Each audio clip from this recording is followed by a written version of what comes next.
We continue on the subject of the millennial kingdom.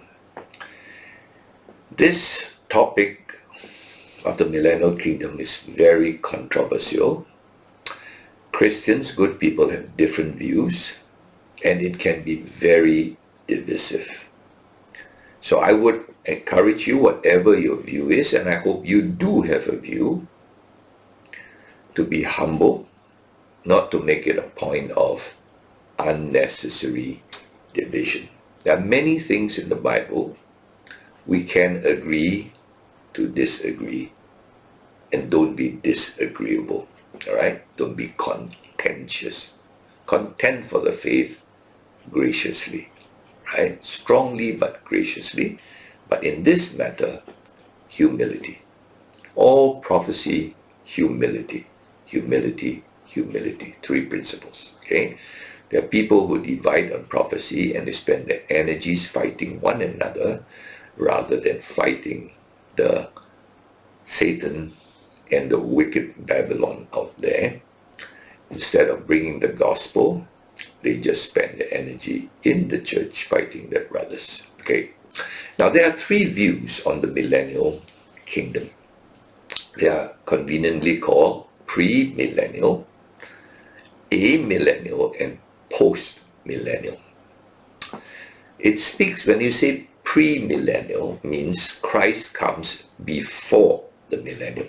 That's quite obvious when you read it. You see chapter 19, the marriage supper of the Lamb, all right? Chapter 18, the great war and how Satan's defeated and so on, all right? Then, so Christ comes back, and then the millennium. That's why Christ, it's called pre-millennium. In other words, Christ comes before the millennium. That's all it means. If you read Revelation as a book, right, not as chapters, which most of you do, where you read one chapter, you jump from one chapter to another, all right? You don't believe that it's a book of Revelation, which I believe should be read in one sitting or listened to in one sitting. Your eyeballs cannot stand reading 22 chapters.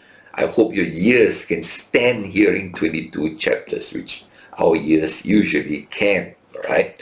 If you read it like that, then you would see that, of course, Christ came before the millennium. So for you, it would be obvious, okay? Then the premillennialist also can say that, hey, this is so obvious. It's too obvious for words, right? Christ comes before, right? Premillennialists believe there's a literal 1,000-year period where Christ reigns in a very unique way with the saints, all right? In a beautiful reign called the millennial kingdom, all right? And they say it's exactly 1,000 years because in Revelation 20, you find the word 1,000 years repeated 6 times, okay? That's a lot of times in 10 verses, okay? But on the other hand, to be fair to those who disagree, this is the only passage that mentions 1,000 years, right, in the Bible. So, though it's mentioned 6 times in these 10 verses, it's not mentioned elsewhere, right? It's mentioned, the millennial kingdom is mentioned, but not the 1,000-year period, okay? Secondly, to be fair to those who disagree with the pre-millennial view, is that there are only 3 very simple events described. Satan bound, saints rule for 1,000 years, Satan released.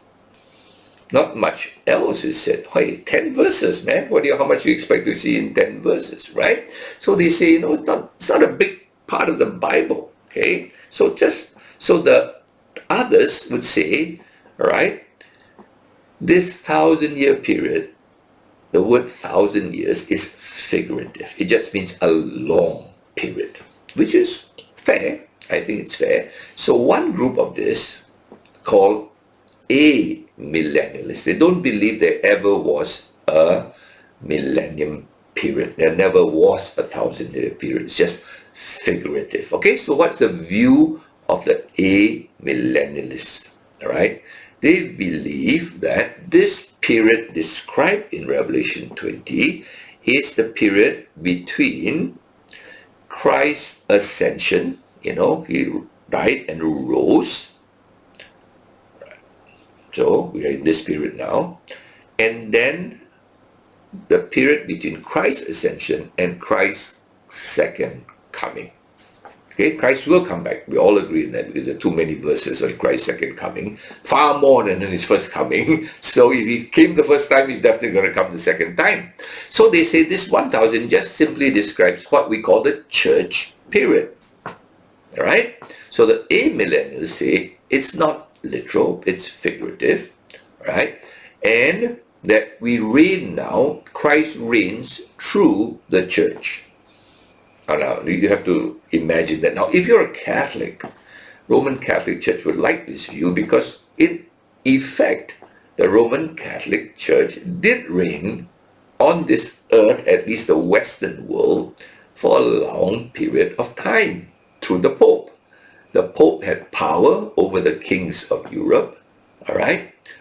And therefore, in a sense, the Pope did reign, right? And he calls himself the Vicar of Christ, right? The one on the throne of Rome, ruling the world, the Western world, all right? The Holy Roman Empire, if you study history, okay?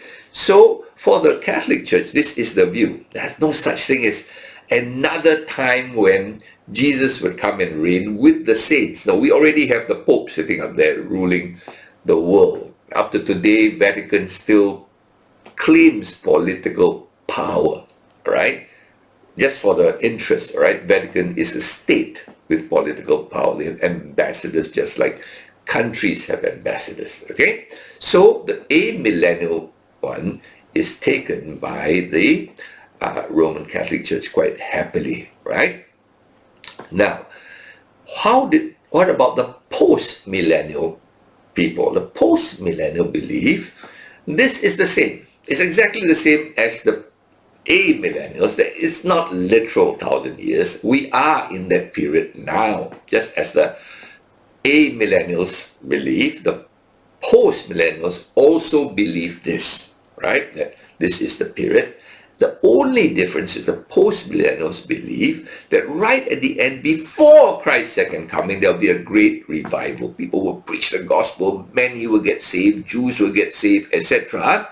And then Christ would come, all right? In other words, it's the same view, except there's a kind of excitement at the last part where this gospel will be preached in a greater way because they see like, my goodness, we're actually not doing a lot now. We're not actually ruling now. The world is still very much pagan, etc. And this view is taken by the mainline Protestant denominations, okay? So really, the vast majority of the Christian world, may I put inverted commas for those who are listening to the podcast, of the so-called Christian world, or should we say Christendom, right, believe in either the amillennial view or the post-millennial view. In other words, okay, they don't believe there's a literal period of 1,000 years where Jesus actually rules with the saints and the martyrs of Jesus Christ, okay, of those who refuse to bow to the beast. I hope you are following what I'm saying now, okay? Now, if you read the Bible as a book, and you read Revelation not with chapter divisions, just read it, to you and I, this is obvious that there is Christ comes, and 1,000-year reign, all right? And then later we see the new heaven and new earth, the eternal state, right? Not the 1,000-year state. This 1,000 is not eternal state. It's only 1,000 years. How can it be eternal? After this, in Revelation 21 and 22 comes the eternal state, the new heaven and the new earth that will last forever and ever and ever and ever, all right? So, if you read this as I try to read the Bible as a book, right, then I would take the pre-millennial view. To me, it's quite obvious, right? Now, what was the view of people who just read the Bible in the past, like the early church, the early church, very early church, first few hundred years, 200 to 300 years, took the same view, premillennial. But then, as I have been repeatedly saying, and you may be a bit tired of hearing this, the Greek ideas of philosophy, Greek philosophy came into Christianity, and up to today we are burdened with it. What is the Greek philosophy? A clear division between the spiritual and the physical, between the sacred and the secular, between the clergy and the laity, all right? So that view really came into the church about maybe 300 years after Christ's death and resurrection. And it has infected the church. And of course, for them, how can Christ reign on a physical world? All right? How can resurrected bodies of saints mix with natural bodies? Cannot. That's not possible in their mind. All right? Christ rose. It's a very spiritual thing. He came down once in a body. Now he rises. Now then, how can he come back and, be among people who are natural bodies? So that division, Christ ruling as King of Kings over nations, right? Over people on this earth, this physical earth, not new earth, not yet. Revelation 21:22 is a new earth, right? This same restored, renovated earth, you mean like that? Cannot. All right? So the Greek mind rebelled against this and came up with that, this is just figurative. Christ rose, it's it, settled. He's now spiritual now, all right? Okay, so that probably was the beginning of this rejection of the premillennial view and the literal view of the millennial kingdom. Now, some of you will say, but PC, didn't you just say that there's only one little passage in the Bible that talks of 1,000 years? Yes, it's true. But there are so many passages in the Bible that describe the millennial kingdom, right? And especially if you read the Old Testament prophetic books, okay? In fact, there's more there than... There's nothing about heaven in the prophetic books. Interesting. There's nothing described about the eternal state, the new heaven and new earth. Nothing. Everything is about the millennial kingdom. And there are so many verses that you cannot read all those prophecies, and there's 17 prophetic books, without saying, what are they talking about? There's so many verses, and we will try to go through some of those, but I've labored through the 17 prophetic books so that you will have some idea, because 99% of Christians don't read those prophetic books, and even if they read them, they haven't a clue what it says. And therefore, for them, the millennial kingdom is only described in Revelation chapter 20. It's not described anywhere else. Why? Because they never read the prophetic books at all, okay? To them, only one chapter, 10 verses, you make a whole theory, PC. Are you mad? No. The major chunk, the prophetic books take up like 30% of the Bible, right? It's about the millennial kingdom, all right? So, next question is, some of us will just say is, aren't you being academic? What's the purpose? This is for academics to argue about, right? Why are you laboring this? You're telling us about the beautiful book. You said this book's not for academics. This book is for Christians, average Christians, not scholars in the seminaries arguing on little nit and grit. No. I don't believe this is academic. I believe it's important for several reasons, okay? Number one, I believe that if you read the whole Bible, you will realize, of course, I mean the Old Testament. Many Christians don't want to read the Old Testament. They always tell me, hey, PC, when are you going to move to the New Testament? I don't really read the Old Testament. It's not really relevant to us. Oh, really? I thought all scripture is given for us by inspiration of God, for us. So if you read the whole Bible, you will, number one, realize that Israel is very special to God. Right? But today, you see, if you don't have the millennial kingdom, you ask yourself a question. What happened to the 10 tribes? Just kaput, gone, vanished, and God just conveniently forgot about them? And Israel, they've been suffering for years. You say Israel is the promised land. It doesn't look like the promised land, right? It's terrible. David reigned for a little while. Solomon then messed it up and Rehoboam lost it all. And that's it? You mean let's look at Genesis 17 verse 7. God makes some promises. Did God really mean it? Did God really see Israel as his people or just talk? Right? Let's look at Revelation 17 verse 7. You have to decide for yourself, okay? And I will establish, this is God talking to Abraham. And I will establish my covenant between me and you and your offspring after you throughout their generations for an everlasting covenant to be God to you and to your offspring after you. Now, many people will say, God's talking to Abraham, yeah, but when he meant offspring, he means spiritual offspring. He means those who believe in Jesus. Abraham believed God, so you believe God, you're Abraham's spiritual offspring, inverted commas offspring, all right? So they come up with a replacement theory. Actually, God didn't really like Israel. They just left them after that, they messed it up and stuff. So forget about them now, just replace them with the church. That's called the replacement theory. So for them, these people who read the Bible, Israel is irrelevant. God made promises to Abraham, which to me sound like Israel is special. Even to Apostle Paul, Israel is special. He would die for Israel, all right? He said that in Romans, right? But for the replacement theory people, God just say lah. He just said.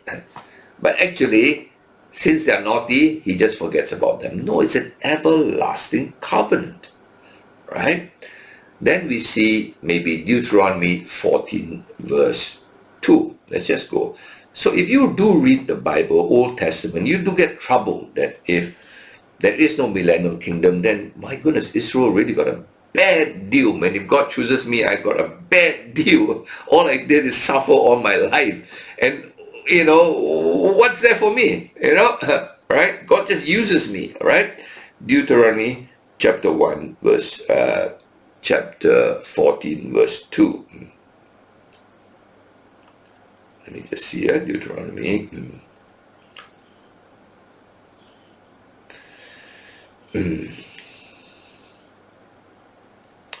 For you are a people holy to the Lord your God. The Lord has chosen you to be a people for his treasured possession out of all the peoples who are on the face of the earth. Now, I just have to read it like I read it. Of all the peoples on the earth, you Israelites are special to me. Now, I believe when God makes a promise, I just believe he keeps it. His name is faithful and true. Now, if God can just say, he makes a promise to Israel, you are treasured, and then after a while, sorry, you're replaced by the church. To me, that kind of God, I'm sorry, cannot have the title faithful and true.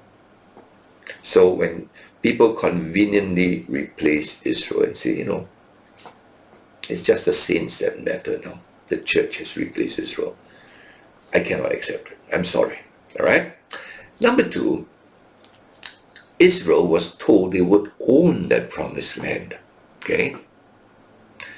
It says, occupation, another story, because they disobeyed God. All right? But let's look at the Deuteronomy chapter 30, verse 1 to 5. Okay?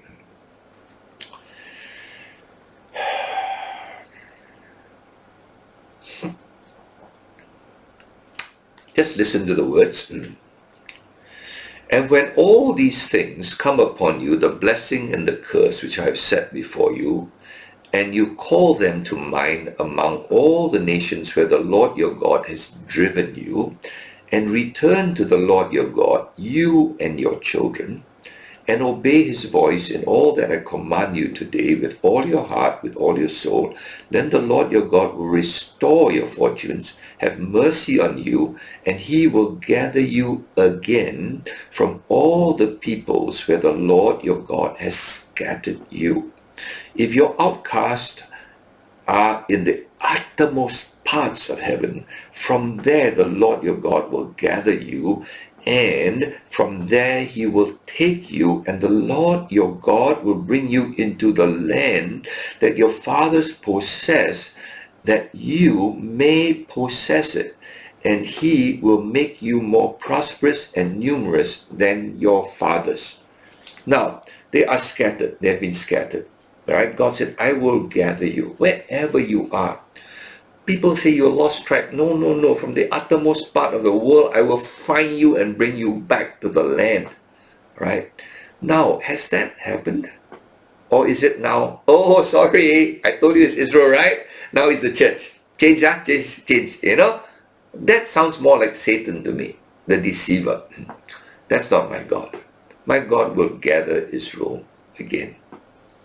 Right? As he promised. And I'm only reading you 2 out of I don't know how many verses.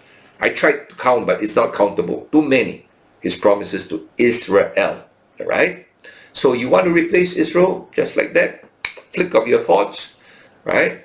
Then your God is a God I would be nervous to worship. All right? Because I don't know whether he will just replace me like that one day. Okay? Then if you read the Old Testament, as I said, there's so many verses on the millennial kingdom, right? That if you read it, later I will do it in the next section.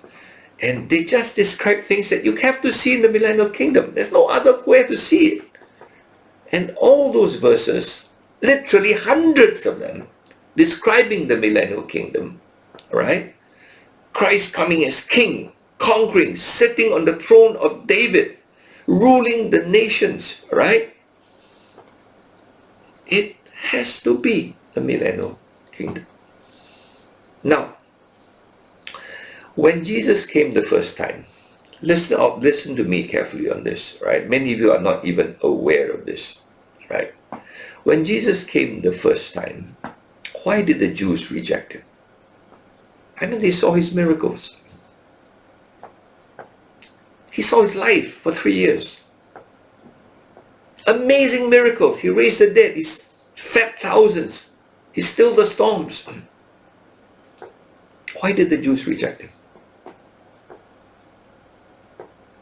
The major reason is the Jews were aware of all the prophecies of the millennial kingdom. Listen carefully. And the millennial kingdom showed Christ coming in and conquering the nations, putting down Babylons everywhere, and ruling on the throne of David with Israel. All right? And when Christ came in, after 3 years, sitting on a donkey, not a white horse, and then he entered the city, they said, Hosanna, Hosanna! They expected him to come and overthrow the Romans. Then his donkey, instead of turning to the place where the Roman battalion was in Jerusalem, where the Roman troops were, he turned the other way and went to the temple and threw out all the hypocrites and the Pharisees, Sadducees. You know, they were so disappointed. The prophets told us you would come and conquer the nations. We would rule. You see, they had read the prophets. They were anticipating a conquering Christ. And then they saw him go to the temple, and later they saw him on the cross. Dying. Not conquering. Dying. And they said, how can we accept this as our Messiah? We read the prophets. We read Zechariah, we read Ezekiel, we read Isaiah, we read every one of them. It shows Christ as king ruling on earth, on the throne of David. And then he goes to the cross. That's why they rejected him. You see, there's far more on Christ as king in the millennial kingdom in the prophecies. Can I repeat that to you? If you read the prophets, and please go back and read them again, you will find far more on Christ ruling on the throne of David as king on earth. The Jews regathered back to their land. Israel back to be the focus of the world, the center of the world again. Jerusalem back to be the headquarters of the world. I'm not talking about New Jerusalem that came down from heaven. I'm talking about Jerusalem now. Right? Then you can understand why the Jews rejected Jesus. Because there's so little about Jesus as a suffering Savior. Isaiah has it in Isaiah 53, but not a lot.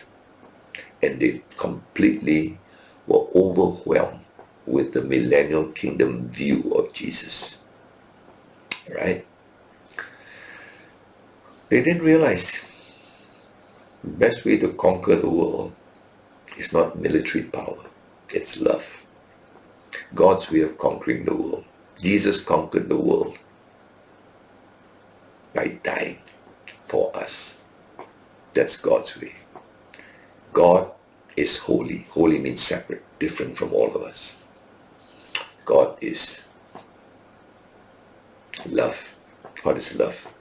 Giving, sacrificing. Right? And because he conquered the world on that cross, he gained to sit on the throne that God has. God's throne is also a throne of love, and love conquers. Anyway, I hope you get it now that if you throw out the millennial kingdom, you better take your scissors and cut out all the prophetic books and a lot of the Old Testament, because it doesn't make any sense to you. It's just false promises unfulfilled, right? To me. But if you don't read the whole Bible, it's a non-issue. You could be an amillennialist today or a post-millennialist and be perfectly happy. Okay? Now, then, even you read, don't even read the prophets. I think all you read the Psalms. Can I read one or two Psalms to you, right? Look at Psalm 2, okay? Some of you say, I never read the prophets, but I don't see all this what you're talking about, PC. Let's just look at Psalm 2, okay? And verses, say, 1 to maybe 5 to 9, okay? I hope you read Psalm 2, all right? Most of you have read the Psalms, maybe at least the first 3 Psalms or 4 Psalms, right? Then he will speak to them in his wrath and terrify them in his fury, saying, As for me, I have set my king on Zion, my holy hill. I will tell of the decree. The Lord said to me, You are my son, today I have begotten you. Ask of me, and I'll make the nations your heritage, and the ends of the earth your possession. You shall break them with a rod of iron and dash them in pieces like a potter's vessel. What does this mean to you when you read this? Does it mean anything?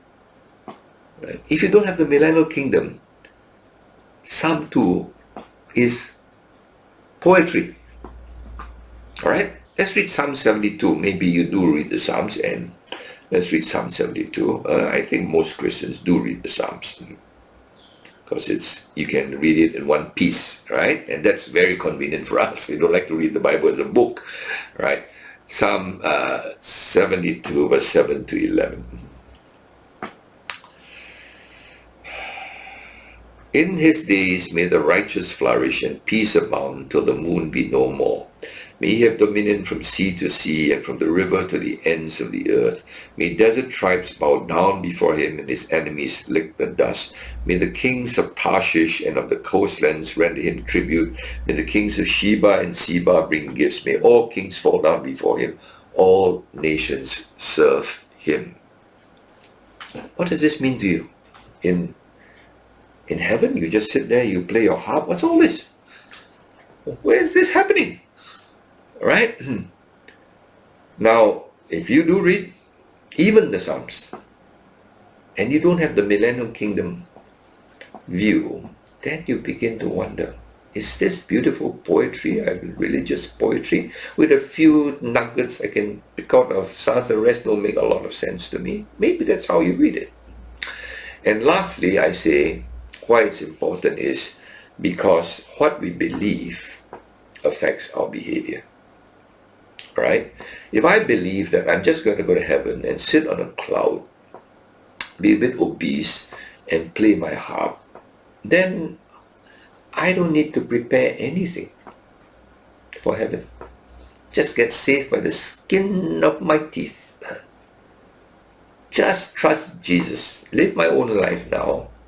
And one fine day, we're all going to sit up there on our little clouds, playing our little harps, right? And twiddling our thumbs for the next zillion years.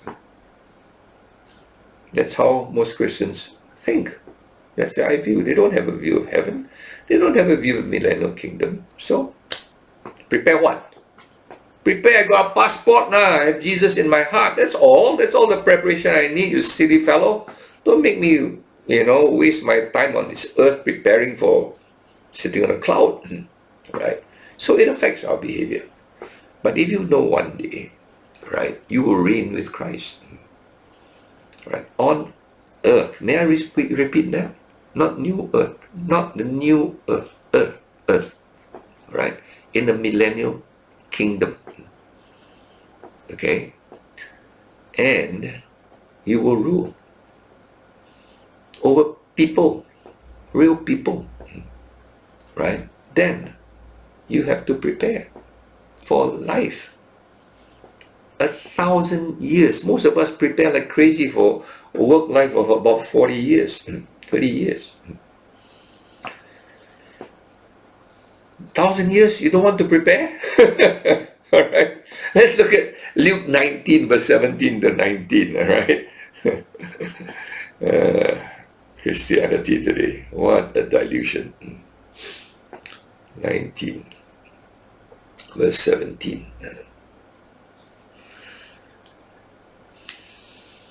And he said to him, well done, good servant. This is about the servants that were given the 5 talents and the 2 talents and the 1 talent. And he said to him, well done, good servant, because you've been faithful in a very little, you shall have authority over 10 cities. The second came, saying, Lord, your mina has made 5 minas. And he said to him, and you will be over 5 cities. I'm sorry, the parable is about 10, 5, and 2, or 1. Right. So, he says, you've been faithful. You worked hard during this life. You invested everything. You didn't sit down, bury your talents. Then when you come to the millennial kingdom, I've got nothing for you to do. All right. But if you invested your time, your talents well, then one day you rule over 10 cities. To me, this life is preparation for the millennial kingdom and eternity. And now I'm talking about millennial kingdom, preparing for the millennial kingdom. And then later I'll talk about eternity, eternal heaven. This life is not an intermission. It's a preparation. But how can you prepare when you don't even know what's up for you? If you don't know the end, how do you prepare for it? 90% of Christians don't know the end. They don't know Revelation 20, 21, 22. So what? Prepare for what? Even if I wanted to prepare, how to prepare? Right? So what is all this A-meal, pre-meal? Is it academic? No. It's critical. How you spend the next 1,000 years, that's a long time. And the next zillion years, that's a long time. In heaven and in the millennium, there's no promotion. You can't go there and start learning. I'm sorry. It's called the eternal state after that. So you prepare now for your position there. Right? I hope I'm getting across, right, that this is not an academic subject. The millennial kingdom is not an academic subject. We go on later to describe it, and I hope you get to see a little bit of how the OT, right, is so true. Everything God said that sounded so incredible is so true, right? It's not. That's why if you don't understand the millennial kingdom, why bother to read the prophets? Because it looks like it's talking nonsense, right? Why bother? And that's why most people don't, because they don't believe in the millennial kingdom. They don't believe the prophecies, which are largely about the millennial kingdom, right? Written to Jews, that you are not forsaken. You will never be forsaken, right? God's prepared some amazing things for you. God's prepared some amazing things for Israel, the promised land. God's prepared some amazing things for Jerusalem, right? And the throne of David is not some figment of imagination. It's not a spiritual throne, all right? So I hope that this will help us see the whole beautiful book and the beautiful promises of God, all right? And most of all, the faithful and true God.